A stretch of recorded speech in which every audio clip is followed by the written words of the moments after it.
r/NoSleep. Posted by u/oldboysenberry3076. It rained in my town of Blackwood, and those who went in it didn't come back the same. I don't know if the horror that destroyed my hometown has spread across the globe. But if there are people still out there, or if my town is the only one hit, please know, we are still here. Blackwood is one of those towns among hundreds or thousands that no one has ever heard of, except for the people that live there, of course. Blackwood isn't big, but it ain't small. We have, or I should say had, around 15,000 residents. Where we lie exactly I can't tell you, since I don't want you coming and risking your life, but just know we lie in the mid-US, surrounded by trees, with few roads leading in or out.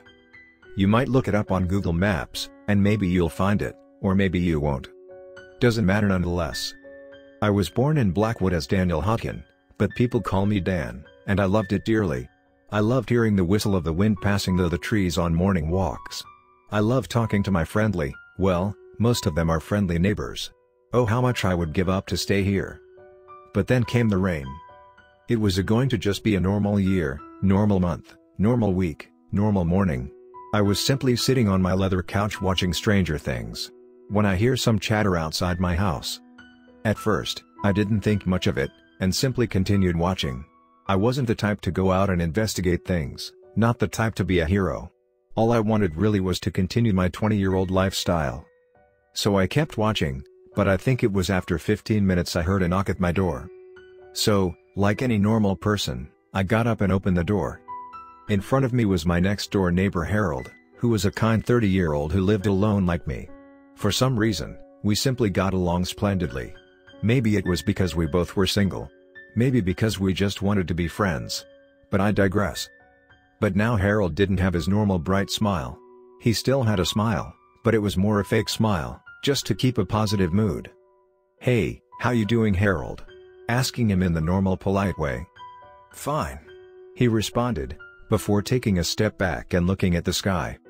"Say, you didn't happen to catch a look at the sky, did you?" When he said this, he didn't have a smile anymore. It was now more of a concerned look on his face.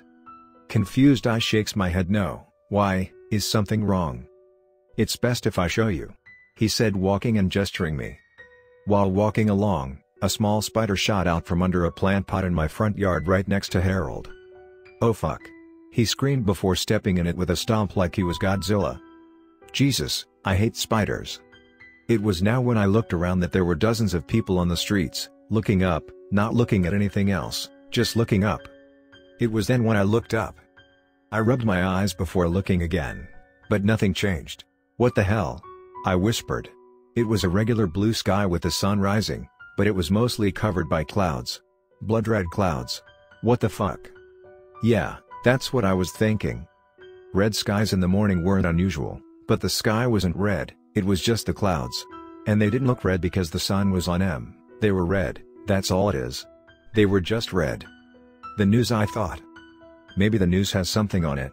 So I told Harold I would check the news, and I went back inside my house, and he as well as dozens of others stayed outside to see the clouds, which have now positioned themselves over Blackwood. But when I went inside the living room, I had seen that the TV was off, even though I never remembered turning it off. I concluded that the mesmerizing clouds made me forget that I ever turned the TV on, but when I reached for the remote and pressed the on button, nothing changed. So I pressed it again. And again. And again. Yet nothing. So I went to the TV and checked everything. Checked to make sure the cords were in their right places, checked to see if the remote's battery died, checked to see if the house had lost power. But nothing seemed wrong. But my mind, trying to reason what was wrong with the TV, was interrupted with a small crackle of thunder from outside. Drip, drop. Drip, drop. It was raining. I went to the door and looked outside, and in fact it was pouring. Everyone got out of their trance and started walking towards their homes again. "Hey Harold, get in here!" I screamed, gesturing over to his house. Harold started walking over, when he abruptly stopped and started grabbing his stomach. "Hey Harold, you good?" I took a step toward, almost leaving my house when I stopped. I still don't know why I stopped. Maybe it was my instincts telling me something was wrong. Maybe it was God himself telling me to stop. But thank heaven I did, for it's the only reason I'm still alive. Oh God, shit, it burns. Harold had gotten on his knees screaming, getting drenched in the rain. "Harold, what's wrong?" In the next second, scarlet fluid jetted out of his mouth and onto the pavement. It wasn't a little bit either, it seemed to be all of it. And then Harold fell, and didn't get back up. "Wow, what the fuck is happening?" I whispered. And I looked up, seeing dozens of people on the ground, with a pool of blood surrounding them. What the fuck is happening? Then a small movement caught the corner of my eye, and I looked back at Harold. Except he wasn't moving, it was his blood. Harold? I don't know why I exactly asked that, since I could tell what I was seeing, and what I was seeing was his blood moving, building up in the middle of the puddle. Perhaps I still had hope that he could have still been alive, even though I could clearly see he wasn't breathing, wasn't moving, just a lifeless corpse with his fluids all of a sudden developing a mind of its own. Yet I still had hope, and hope would come to be a useful weapon in the fight for my survival. At first the blood bubbled, and then even over the rain I heard it gurgle. And to my utmost horror I saw an appendage gradually begin forming out of the red puddle. It wasn't a hand or a human leg, it was the leg of a spider. Next thing I knew I was staring at the door with it locked while I had a kitchen knife in my hand.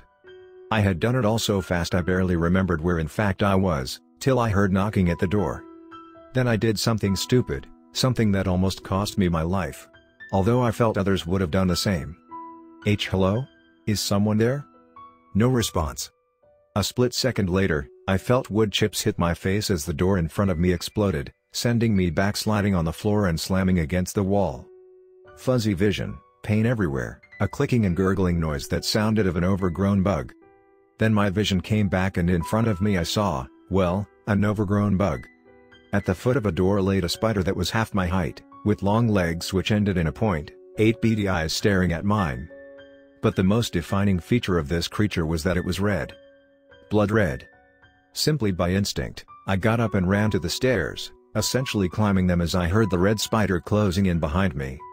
I could hear it climbing on the walls on the ceiling, its gaze burning in the back of my neck. I got to my room and shut the door behind me, hearing it slam its face against it, nearly knocking the door of its hinges. Weapon, I thought, where's a weapon? Looking at my wall, I saw the metal bat I used to play baseball as a kid, and grabbed it when my door flew across the room, snapping in two as I heard it hit the wall. Then I turned around and swung. The scarlet beast let out a shriek of pain as I felt the bat take a direct hit to its face, sending it on its back, its legs swinging like any spider would. I didn't give it a chance to get back up. I slammed the bat on it again. Then I slammed it again. Then again. I must have taken a good solid minute until I stopped. By that time my room was covered with blood, dripping off the ceilings and walls, the sound of my heavy breathing filling the room. It was dead, I had killed it. But I would soon realize that wasn't the end of my troubles, as I heard screaming coming from outside. Turning around to look at my window, I should see it was still raining, with the streets still full of fallen people. Except their blood was missing, and I could see it walking along the road.